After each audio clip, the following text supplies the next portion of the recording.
Hello everyone, this is Bhola Kumar. Today I am teaching you trigonometry. Trigonometry ऐसा topic है जो कि class 10 का बहुत ही पावरफुल वेपन है, जो क्लास 11 में और क्लास 12 में दोनों में काम आपको आएंगे। तो सबसे पहले हम लोग इसमें डिस्कस करेंगे कि ट्रिग्नोमेट्रिक होता क्या है, कि सर मीनिंग क्या होता है ट्रिग्नोमेट्रिक, कितनी इन टॉपिक को हम लोग कवर करने वाले हैं उसको देख लेते हैं। हम लोग इसमें टॉपिक कवर करने वाले हैं प्यारे बच्चों। सबसे पहले हम कवर करने वाले हैं मीनिंग ऑफ ट्रिग्नोमेट्रिक। ट्रिग्नोमेट्री का मतलब क्या होता है, क्यों इसको यूज किया गया और इसका क्या क्या काम है, इसका वर्ड क्या है। दूसरा हम लोग डिस्कस करेंगे इसमें जो हेल्प करने वाला जो काम है ना, उसको हेल्प कौन सा करेगा, ट्रिग्नोमेट्रिक रेशियोज कौन कौन से है जो हमारा काम दिया गया उसको हेल्प करेगा, जो टूल्स हो सकते हैं ट्रिग्नोमेट्रिक टूल्स क्या क्या है। अब प्यारे बच्चों नेक्स्ट हमारा है ट्रिग्नोमेट्रिक वैल्यू है, कुछ वैल्यू है जिसको हमको याद रखना पड़ेगा 0 to 90। क्लास 10th में 0 to 90 तक ही सफिशिएंट हो जाता है। हमारा जैसे क्लास फर्दर आगे बढ़ेगा क्लास 11th 12th में, उसमें ये बहुत ही आगे तक भी जाता है आपका, ये इनफाइनाइट तक वैल्यू आप फाइंड आउट कर सकते हो। इनफाइनाइट नहीं बोल सकते, लेकिन आपका सपोज करते सकते हो 1080 उससे भी ज्यादा आप जितना तक सोच सकते हो उतना तक वैल्यू आप फाइंड आउट कर सकते हो। नेक्स्ट हमारा जो है अभी, लेकिन क्लास 10th में हमारा 0 to 90 ही सफिशिएंट है। नेक्स्ट हमारा है प्यारे बच्चों, नेक्स्ट है हमारा ट्रिग्नोमेट्रिक आइडेंटिटीज। ये क्लास 10th का सबसे पावरफुल कॉन्सेप्ट होता है, जो कि अक्सर बच्चे को हमेशा प्रॉब्लम क्रिएट करता है कि ये हमारा आइडेंटिटीज। बहुत बच्चे का डाउट होती है कि सर हम कैसे इसको सॉल्व करें, अप्रोच ही पता नहीं चलता है। कोई बात नहीं, आपके भोला सर आ गए हुए हैं, हर एक एक चीज कॉन्सेप्ट को आपको बारी ढंग से समझाया जाएगा, अभी अभी अभी समझाया जाएगा प्यारे बच्चों। नेक्स्ट हमारा जो है रिडक्शन फॉर्मूला हमको पढ़ना होगा, जो कि 90 - थीटा तक ही समझना है, जिसको हम लोग कॉम्प्लीमेंट्री फॉर्म बोलते हैं। ठीक है प्यारे बच्चों, नेक्स्ट हमारा जो है वो एप्लीकेशन ऑफ ट्रिग्नोमेट्रिक, जिसमें हम लोग हाइट एंड डिस्टेंस के बारे में डिस्कस करेंगे। ठीक है प्यारे बच्चों, नेक्स्ट हमारा जो है सम स्पेशल कॉन्सेप्ट। अब सारे सम स्पेशल कॉन्सेप्ट क्या है, कुछ सवाल ऐसे होते हैं, ठीक है, हमारे लाइफ में कुछ प्रॉब्लम ऐसे होते हैं जो किसी फॉर्मूला वगैरह से या किसी पैसे से मेरा काम नहीं चल पाता है, उसके लिए स्पेशल एक कॉन्सेप्ट लगता है, उसके बारे में हम लोग डिस्कस करेंगे।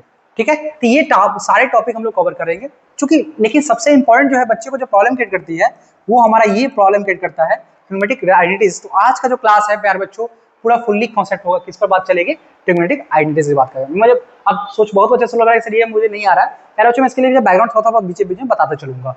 नेक्स्ट अब हमारा जो है सर ट्रिग्नोमेट्रिक आइडेंटिटीज होता क्या है इसके बारे में, तो उसके लिए थोड़ा सा बैकग्राउंड समझना पड़ेगा। बैकग्राउंड में किन किन चीजों के बारे में चलते रहेगा। एक हमारा राइट एंगल ट्रायंगल, और जैसे ही राइट एंगल ट्रायंगल आएगा एक महाशय है जिनका नाम है पाइथागोरस।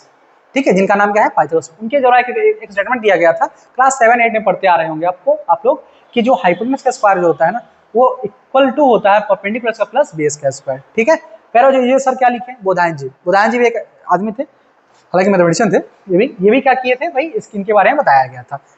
चलिए, और हमारे बैकग्राउंड में एक चीज और चलते रहेगा, साइन थीटा जो होता है वो p/h के बराबर होता है, कॉस थीटा जो होता है b/h होता है, tan थीटा जो होता है p/b होता है, और कॉसेक थीटा h/p, और सेक थीटा h/b, और कॉट थीटा होता है p/b। ये कुछ रिजल्ट है जिसको आपको याद रखना है। ठीक है, अब क्या हुआ कि एक जो है मोनू नाम का बच्चा है, ये मोनू नाम का बच्चा है, मोनू नाम के बच्चे के मन में क्वेश्चन आ रहा है, क्वेश्चन मार्क है कि सर ये ट्रिग्नोमेट्रिक आइडेंटिटीज क्या है। तो प्यारे बच्चों बोला सर क्या करेंगे, एक कॉन्सेप्ट था पाइथागोरस जी, उनके अकॉर्डिंग क्या करेंगे, मोनू को बोलेंगे कि भाई एक कॉन्सेप्ट उठा लो, h का स्क्वायर जो है ना बराबर होता है p का स्क्वायर, अब प्लस होता है b का स्क्वायर। तो क्या मोनू कहेगा ठीक है सर आप बता दिए सर, कॉन्सेप्ट बढ़िया है। अब मैं क्या बोलूंगा, अब मोनू को जो है, मोनू को बोला जा रहा है कि मोनू एक काम करो, मोनू एक काम करो कि h जो टर्म दे रखा ना उसमें h स्क्वायर से डिवाइड कर दो। किसे डिवाइड कर दो, h स्क्वायर से, सब में डिवाइड कर दो। तो मोनू क्या करेगा, मोनू जो है क्या करेगा, h स्क्वायर से सब में डिवाइड कर देगा। तो h square upon h square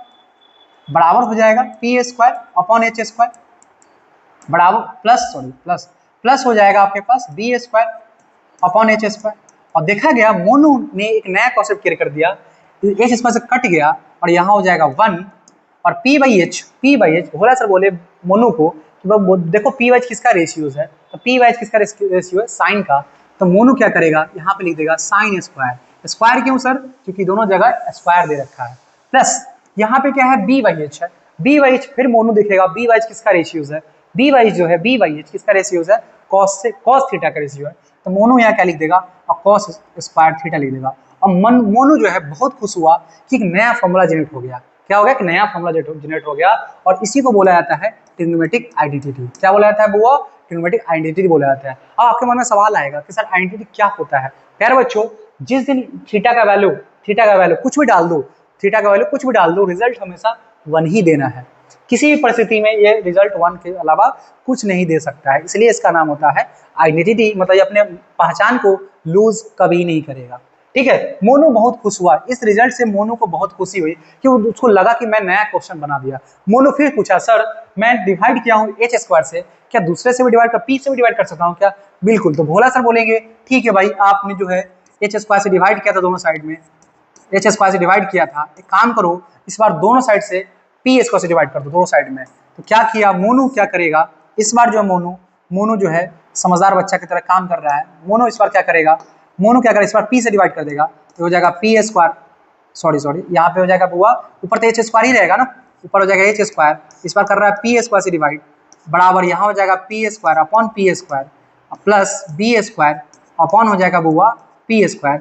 और यहाँ पे देख रहा है मोनू पी स्क्वायर से पी स्क्वायर कट जाएगा, और एच बाई पी भी किसी का रेशियो होगा। एच बाई पी किसका रेशियो, यही मिल गया, एच बाई पी किसका रेशियो, कॉसेक थीटा का रेशियो है। तो मोनू क्या करेगा, यहाँ पे लिख देगा कॉसेक स्क्वायर थीटा बराबर पी बाई पी स्क्वायर पे कट गया तो यहाँ बचेगा 1 अब प्लस बी क्या हो गया, बी बाई पी हो गया, और बी बाई पी भी किसका रेशियो है, बी बाई पी किसका रेशियो है, बी बाई पी रेशियो है कॉट थीटा का। तो मोनू क्या करेगा, यहाँ पे लिख देगा कॉट स्क्वायर थीटा। और ज्यादातर बच्चे इसी को आइडेंटिटीज मान लेते हैं, लेकिन कुछ बच्चे जो होते हैं सोचते हैं सर इधर हमारे सर तो पढ़ाए थे कॉसेक स्क्वायर थीटा, प्यारे बच्चों इसको इधर ला दो तो माइनस हो जाएगा कॉट स्क्वायर थीटा बराबर हो गया 1।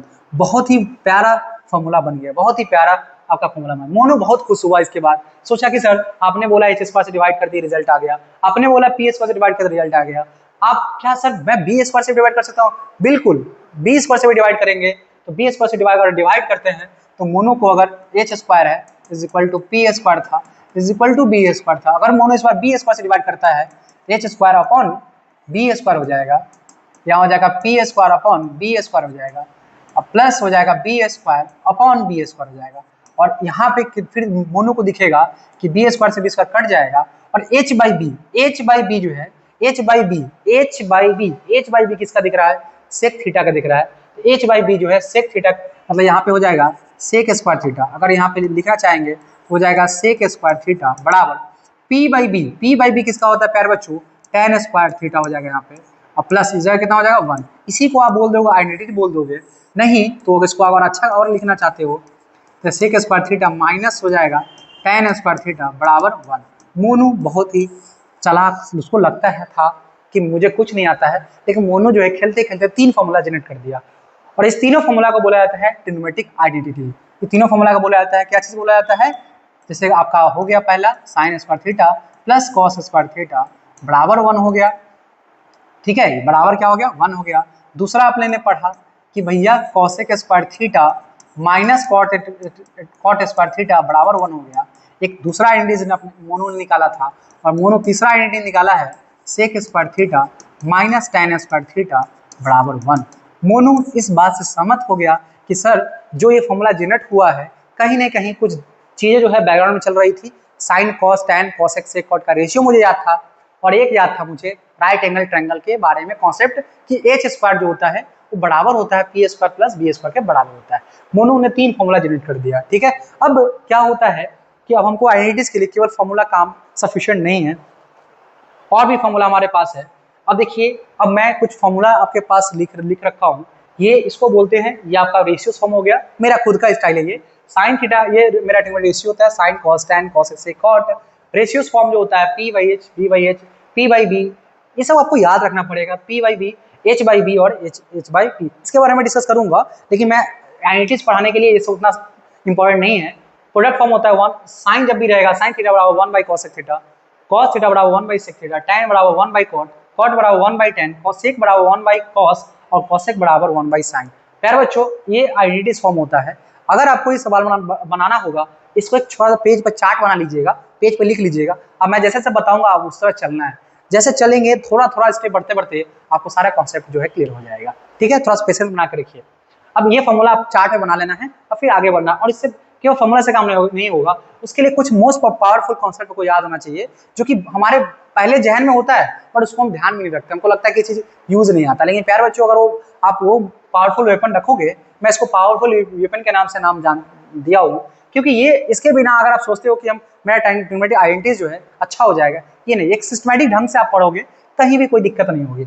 चलिए पहली बात है, कुछ बातें जो है बहुत बच्चे का दिक्कत होता है कि सर मैं जब क्वेश्चन बनाने जाता हूँ तो मुझे अप्रोच का पता नहीं चलता है, कब क्या करना है मुझे पता नहीं चलता है।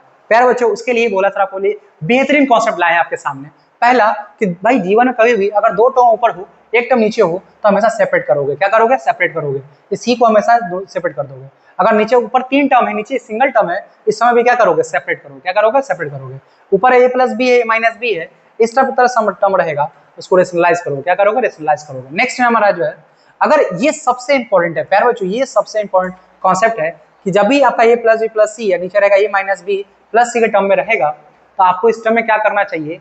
इस टर्म में आपको करना चाहिए कि जो भी मिडिल टर्म है, जो भी मिडिल टर्म रहेगा उससे क्या करोगे? डिवाइड कर दोगे। अच्छा सर एक में डिवाइड करना, सब में डिवाइड करोगे। यहाँ हो जाएगा ए बाई बी, यहाँ हो जाएगा बी बाई बी, यहाँ हो जाएगा सी बाई बी, यहाँ हो जाएगा A by B minus B by B, यहाँ प्लस सी बाई बी हो जाएगा। सब में मिडिल टर्म से डिवाइड कर दोगे। ठीक है भाई, ये आइडिया बता रहा हूँ कि ऐसे सिचुएशन में किस तरह से करोगे। अच्छा सर अगर A by B plus C by D रहे, क्या करूंगा सर? इसमें एलसीएम करोगे। क्या करोगे? एलसीएम करोगे। और ये है ए प्लस बी का होल स्क्वायर कहीं दिख जाए तो ये आपका ये ओपन कर लोगे। ए क्यू माइनस बी क्यू, ये बहुत ही दोनों जो है बहुत पावरफुल वेपन है, बहुत ही पावरफुल वेपन है। इसके बिना आप सोचते हो क्लास 10 का एवरेज बना लोगे, तब आप गलत सोचते हो। ठीक है, नेक्स्ट है आपका A square plus B square, ये आपका जो है ए प्लस बी का whole square minus 2ab। Sir इसका एक फॉर्मूला और होता है प्यारे बच्चों, होता तो बहुत है लेकिन यूज में कौन आता है वो इंपॉर्टेंट है हमारे लिए। दुनिया में बहुत सारे लोग हैं लेकिन आपका काम कौन आएगा, ये आपके लिए इंपॉर्टेंट है। और नेक्स्ट हमारा क्या है? ए स्क्वायर माइनस बी स्क्वायर, ए माइनस बी ए प्लस बी। सर ये आइडिया तो मुझे आप थोड़ा सा बता दिए हो, ये इस सारे कॉन्सेप्ट में याद रहेगा। आपको मैं क्वेश्चन के माध्यम से बताता हूँ। अगर आप देख पा रहे हैं 1 माइनस कॉस, नीचे लिखा 1 प्लस कॉस, आपको आइडिया हो गया होगा कि अगर सेम टू सेम है, साइन चेंज है, सेम टू सेम है, क्या है? साइन चेंज है, तो इसमें क्या करोगे? रेशनलाइज करोगे। क्या करोगे प्यारे बच्चों? रेशनलाइज करोगे। सिंपल कॉन्सेप्ट है। सर ये किस पर सवाल बेस्ड है? तो सवाल ये 3 नंबर कॉन्सेप्ट पर बेस्ड है। अगर आप देख रहे हो ये इस सवाल को देखो तो प्यारे बच्चों आपको दिखेगा ए बाई बी और यहाँ दिखेगा सी बाई डी। क्या करोगे प्यारे बच्चों? एलसीएम करना है। क्या करना है? एलसीएम करना है। सर स्टेप दिखेगा। अच्छा यहाँ पे देखोगे प्यारे बच्चों, यहाँ जो देखे हुए यहाँ भी क्या करोगे? एलसीएम करोगे। क्या करोगे? एलसीएम करोगे। नेक्स्ट आप देख रहे हो यहाँ पे ऊपर 2 टर्म है, नीचे कितना टर्म है? एक सिंगल टर्म है, तो क्या करोगे प्यारे बच्चों? सेपरेट करोगे। आपको क्वेश्चन अप्रोच होना चाहिए। और सबसे इंपॉर्टेंट ये जो 5 नंबर क्वेश्चन देख रहे हो, सबसे इंपॉर्टेंट बीच वाला में देखो, बीच वाला में क्या है? माइनस साइन है, नीचे क्या है? प्लस साइन है। तो बीच वाला में क्या करोगे प्यारे बच्चों? बीच वाला से डिवाइड करोगे सारे क्वेश्चन। तो ना बीच में कौन बैठा हुआ है? साइन बैठा हुआ है। बीच में कौन बैठा हुआ है? साइन बैठा हुआ। साइन से समय डिवाइड कर दोगे, आपका आगे का रास्ता दिख जाएगा। आप जब रूट जो है, रूट जब भी देखो तो रूट देख के बचपन दिमाग फिट कर लो, रूट मतलब रेशनलाइज। जब भी रूट देखोगे रेशनलाइज करोगे। ठीक है, कुछ क्वेश्चन जो है आपको जो है कुछ फॉर्मूला बनेगा, लेकिन अगर ये पावरफुल वेपन आपके पास नहीं है तो आप भूल जाइए कि आपका क्वेश्चन बनेगा। आपको आइडिया मिल गया अप्रोच का। अब मैं आपको डेमो देता हूँ कि आगे आप करना क्या है। अगर मान के चलिए आपके पास अगर 1 माइनस, मुझे आइडिया हो गया कि इसमें करना क्या है? रेशनलाइज करना। मुझे आइडिया हो गया कि करना क्या है? रेशनलाइज करना है। और जब मुझे आइडिया होगा तो मैं एक कदम तो बढ़ा के देखो भाई, एक कदम बढ़ाऊंगा तो मेरे पास हमको दिखेगा 1 माइनस कॉस थीटा, नीचे है 1 प्लस कॉस थीटा। और जब मैं रेशनलाइज करूंगा तो 1 माइनस कॉस थीटा हो जाएगा और ये नीचे हो जाएगा 1 माइनस कॉस थीटा। प्यारे बच्चों जिस दिन मैंने रेशनलाइज कर दिया तो रेशनलाइज करने में ऊपर देख रहे हो 1 माइनस कॉस है, यहाँ भी क्या है? 1 माइनस कॉस है। तो 1 माइनस कॉस थीटा का होल स्क्वायर हो जाएगा। प्यारे बच्चों क्या हो जाएगा? होल स्क्वायर हो जाएगा। आप देख पा रहे हो नीचे एक फॉर्मूला बन रहा है सर, नीचे एक फॉर्मूला बन रहा है A plus B A minus B, A plus B A minus B. इसका होता है ए का स्क्वायर माइनस बी का स्क्वायर। तो बी के जो कौन बैठा हुआ था वो ए के जगह बैठा हुआ 1 और बी के जगह बैठा हुआ है कॉस। तो 1 का स्क्वायर माइनस कॉस का स्क्वायर। प्यारे बच्चों 1 माइनस कॉस थीटा का होल स्क्वायर हो गया अपॉन नीचे हो जाएगा साइन स्क्वायर थीटा। नीचे क्या हो गया? Sine square theta. अभी छोटा छोटा चीज अब अपने आप रास्ता बनते जा रहा है। 1 माइनस कॉस थीटा का होल स्क्वायर है, नीचे भी साइन का स्क्वायर है। मैं चाहूंगा तो मैं ऐसे ही दूं 1 minus cos theta upon sine theta का होल स्क्वायर। पूरे का होल स्क्वायर लिख सकता हूँ सर, पूरे का होल स्क्वायर लिख सकता हूँ। अब फिर आपका बोला सर कॉन्सेप्ट आ गया, ऊपर 2 टर्म है नीचे सिंगल टर्म है, ऊपर 2 है नीचे सिंगल है। क्या करोगे? सेपरेट करोगे। क्या करोगे भाई? सेपरेट करोगे। तो 1 यहाँ लिख सकते हो 1 अपॉन साइन थीटा, क्या लिख सकते हो? 1 अपॉन साइन थीटा, और यहाँ लिख सकते हो minus cos theta upon sine theta. और प्यारे बच्चों 1 अपॉन ऊपर पूरे का होल स्क्वायर रहेगा और यहाँ जो देख रहे हो 1 माइनस साइन थीटा, ये हो जाएगा cosec theta. 1 minus sine theta क्या हो जाएगा? Cosec theta. आपको फॉर्मूला याद नहीं होगा तो चार्ट को रखना बगल में। और कॉस बटा साइन थीटा हो जाएगा कॉट थीटा हो जाएगा। क्या हो जाएगा प्यारे बच्चों, cot थीटा का होल स्क्वायर हो गया। ठीक है, आई होप कि आपको समझ में आया होगा। ठीक है, इसको ऐसे करोगे आपको क्वेश्चन जो है आसानी से बन जाएगा। Thank you for watching.